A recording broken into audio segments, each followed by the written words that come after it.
Hey y'all, it's your friendly neighborhood therapist, and it is February 14th, 2025, and we are on day 14 in our series of lesser known facts and lesser known people of the culture for Black History Month. So, no shirt check today. I'm chilling, y'all. But on any note, I told y'all yesterday that I wanted to focus yesterday and today on Black love specifically in some form, right? So, yesterday we learned about the Johnsons, three different power couples. And today I want to do a little history lesson on Black love and specifically Black marriage in America to dispel some myths about it, to tell some truths about it, and to speak to how it is a revolutionary act in and of itself for us to get married to one another specifically. That is no shade to interracial marriages. So don't nobody come on my post with that BS because that's not what I said. What I said was it is revolutionary for us specifically to marry one another. Okay? Now, that being said, everything I talk about today, like 99% of it, is going to come from the research of Dr. Tara Hunter that she did for the Center for African American Studies at Princeton University. All right. Now, normally I don't give y'all my sources like that, even though I could if you ask, but I wanted to highlight it because it's a Black woman who did this research and she put a lot of time, effort, heart, and soul into it. Okay. So you can look her up. All right. Let's get into it. So, we have all heard the popular notion that slavery was a primary culprit in devaluing the institution of marriage with the African American community. We have all heard the history of slaves were not allowed to get married. They were considered property, so they were not allowed to get married. And you know what? I want to try to correct myself. It's so easy to say slaves because that's what we were taught. But I want to start saying enslaved because our people were not slaves. They were human beings enslaved. They were a whole lot of other things and they were forced into slavery. So I want to try to correct that. I'm still going to slip up and say slaves every now and then just because that is ingrained in us. But let's try to be conscious of our words, okay? Because words matter and they mean things. That being said, this research from Dr. Tara Hunter provides very strong evidence to debunk that myth that slavery was the primary culprit in devaluing the institution of marriage with the African American community. She notes that slaves married despite not having the legal right by conducting traditional African based ceremonies like jumping the broom, which research has shown us likely comes from a West African custom. And additionally, there were some slave masters who eventually allowed slaves to marry in an effort to decrease the likelihood of runaways. Historically, the post Civil War era marked the highest rate of African American marriages as many rushed to exercise their new right to marry.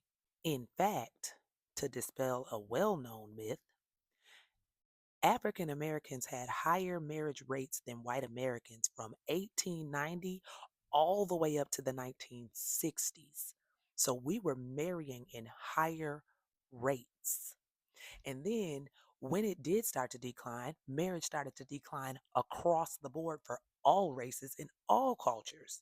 So it wasn't just us who all of a sudden, oh, Black folks don't get married no more. No, it was everybody. And various things went into the reason why there was a decline in marriage across the board.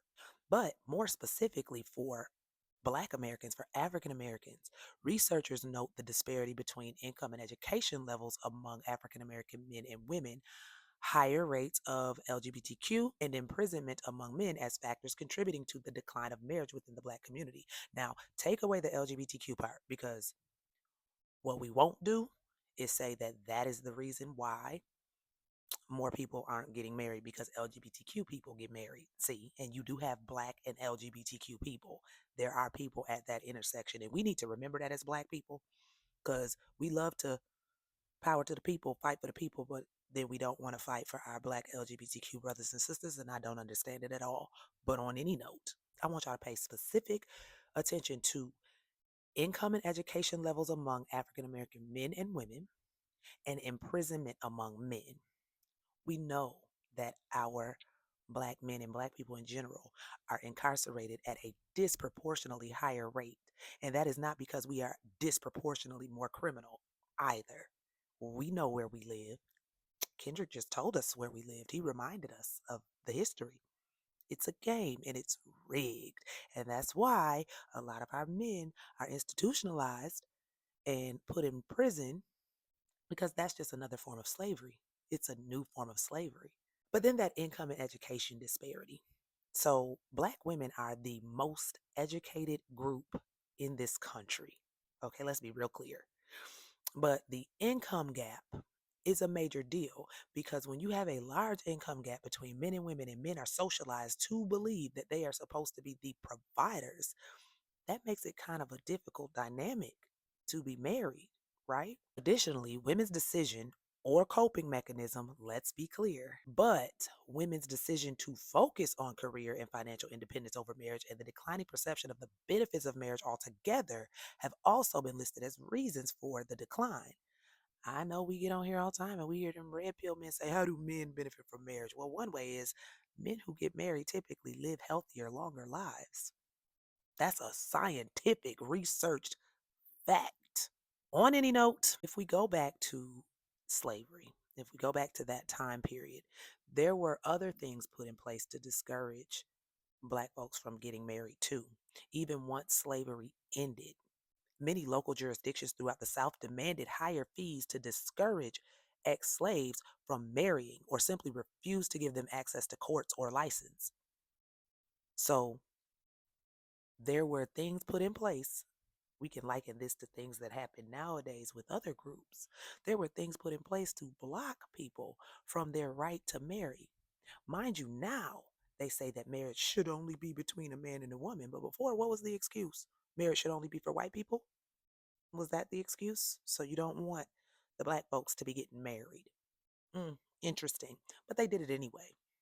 In fact, the highest jump that we saw of marriage for Black folks was right after slavery ended. And that was because I am free now.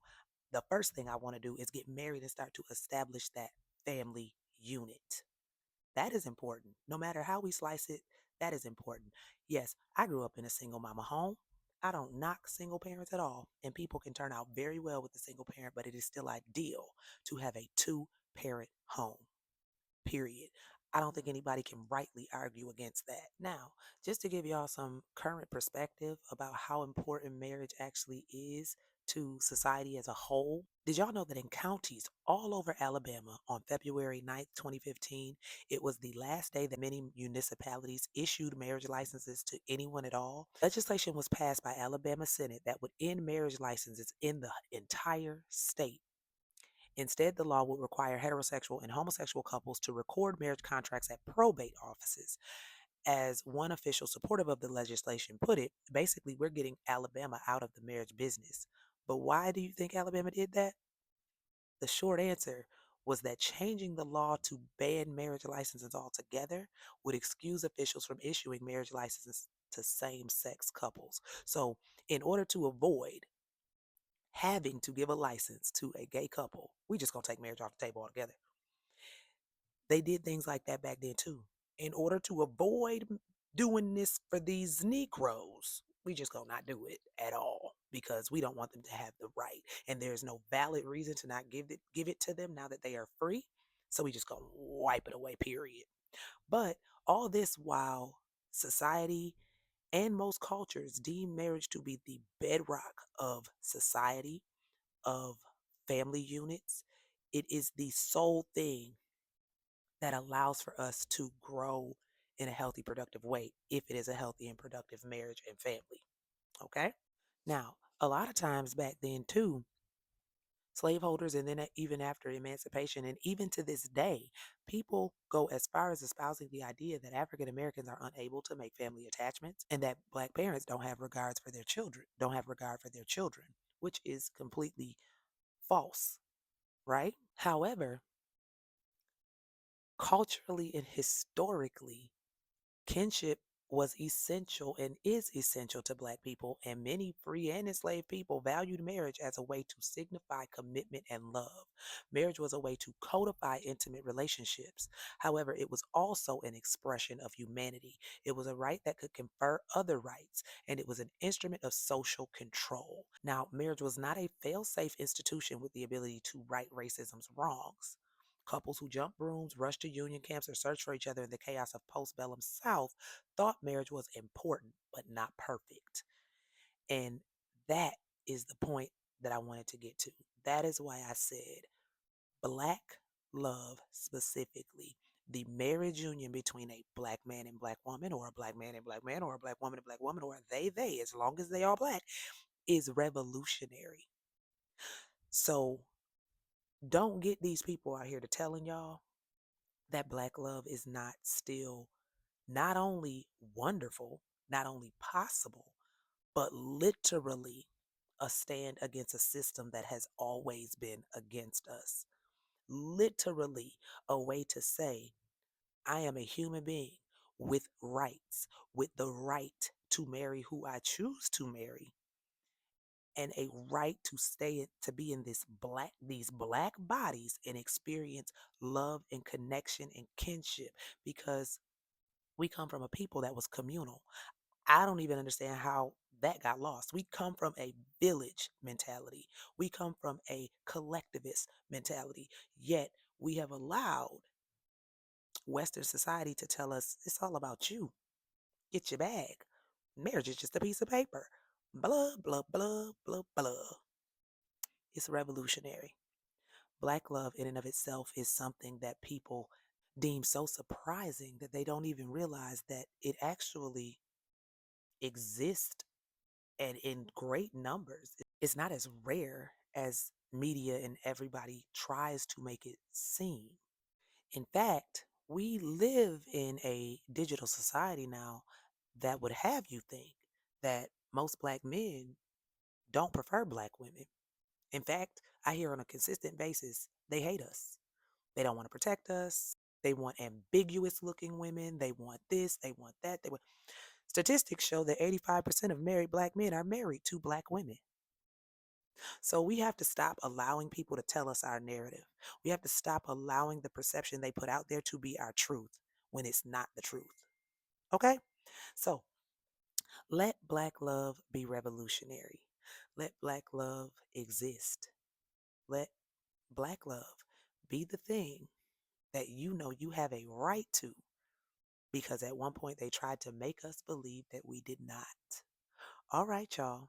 I hope that y'all learned a little bit of something today. I tried to keep it pretty general with some facts in there today because I didn't want to get too long winded, because it's a whole lot of research and information. In fact, please feel free to go and read Tara W. Hunter's book, Bound in Wedlock: Slave and Free Black Marriage in the 19th Century. This is a phenomenal book with so much information on the history of Black marriage in this country. And it really speaks to why it's a revolutionary act for two Black individuals to marry one another. All right, y'all. I hope y'all have a beautiful, wonderful rest of your Valentine's Day. And I will see y'all tomorrow for day 15 in our series of lesser known facts and lesser known people of the culture for Black History Month.